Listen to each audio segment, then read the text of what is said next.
Well, it is time for our very favorite part of the show, Disgrace of the Week. As always, Patty, please start us off. Well, this is a long-running disgrace. We just talked about it last week. But the unemployment fraud in Colorado, it was bad when we were talking about it at this table, but it turned out while we were talking about it at this table, it was getting worse. And they sent out this lemons into lemonade press release that said, yeah, so we paid $19 million in fraud claims, but we could have paid $437 million in fraud claims. So that was part of the disgrace. I want to flip it a little, though. It's Denver Restaurant Week, which is a great event and such a tough year for restaurants that are having trouble hiring now. They're back in business at 50% capacity if they've got to have the 6 feet, or they can be 100%, but they're saying they're basically running at 50 with that rule, and they cannot find people to work. So we've gone from the horrible unemployment problems that we saw a year ago, and now we've got people who can't find workers to get their businesses going again. You wonder if some of those workers that restaurateurs are looking for can no longer afford to live in, because it's in the same situation. The housing market's making last year look like a walk in the park. Can they find the employees to work? It's a good question. They're raising what they're paying too. They just can't find them. Mm-hmm. David, we go to you for Disgrace of the Week. Well, Montrose County, for taking a good step against a disgrace, they adopted a resolution making themselves a sanctuary against the forced introduction of wolves into Montrose County of a species that have never existed ever in Colorado as a native species. It's going to be devastating for hunting on the western slope, devastating for cattle and sheep. And I think the fair compromise is do the wolf introduction in the counties that voted for it, starting with Boulder. Eric, we go to you for your disgrace. Oh, here to David. Well said and right on. My disgrace, there's so many possibilities. How about new state representative Ron Hanks? I know Marianne covers him on a daily basis. A new Republican state representative down from the Fremont County area of the state. He missed the opening of the legislature back in January because he was in Washington, D.C. for the events of January 6th. To be fair, he says he was not at the Capitol that day, but he was still part of the Stop the Steal nonsense. More recently, he took to the floor of the House for reasons that I do not get to defend the notion, the 3/5 compromise, where people with Negro blood, African-American blood, were 3/5 of a citizen. Just kind of crazy land that other Republicans need to denounce. Marianne, we go to you for your disgrace.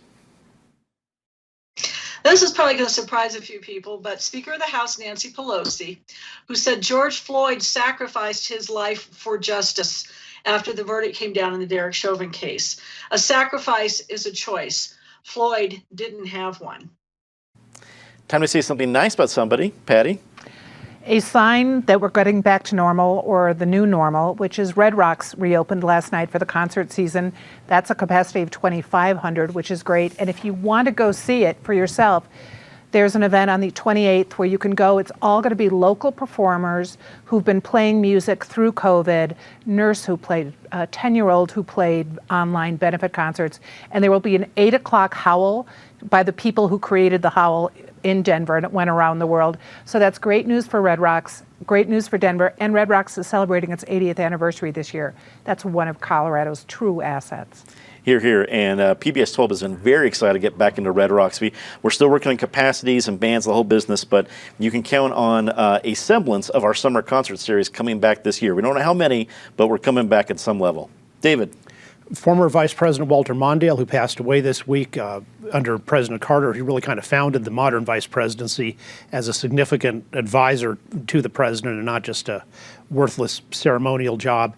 And he was, in some ways, the best of the Democratic Party of his time, in the sense that he was a true liberal, very, very much in favor of free speech, very strong on due process, very strong ally, supporter of our Democratic ally in the Middle East, Israel. The Democratic Party would do well to get back to some of Walter Mondale's liberal values. Eric, we go to you. I'm a couple of weeks late on this, Dominic, and wasn't on the show when it happened. I know others of you talked about it, but I just want to pay credit to former Colorado Chief Justice Mary Malarkey, who passed away a few weeks back. I was privileged to work with her in my youth back in Governor Dick Lamb's office several decades ago. I didn't always agree with her jurisprudence, to be sure, but she was a constitutional scholar. She was a good boss. Stuff that has befallen the Colorado Judicial Department certainly did not happen under her leadership or under her watch. And maybe most importantly, she and her husband, hello, Tom, were, and Tom remains, a loyal, regular viewer of this program. Marianne, we go to you for Say Something Nice. I want to salute Darnella Frazier. This is the Black teenager who had the courage to videotape George Floyd's murder. When you look at the official statement from the Minneapolis Police Department, they called this a medical incident during a police interaction. We might not have known that Derek Chauvin murdered George Floyd without Frazier's courageous act, which she continued by testifying at the trial. And just as a reminder, anyone in Colorado is allowed to take video of what the police are doing so long as you don't interfere.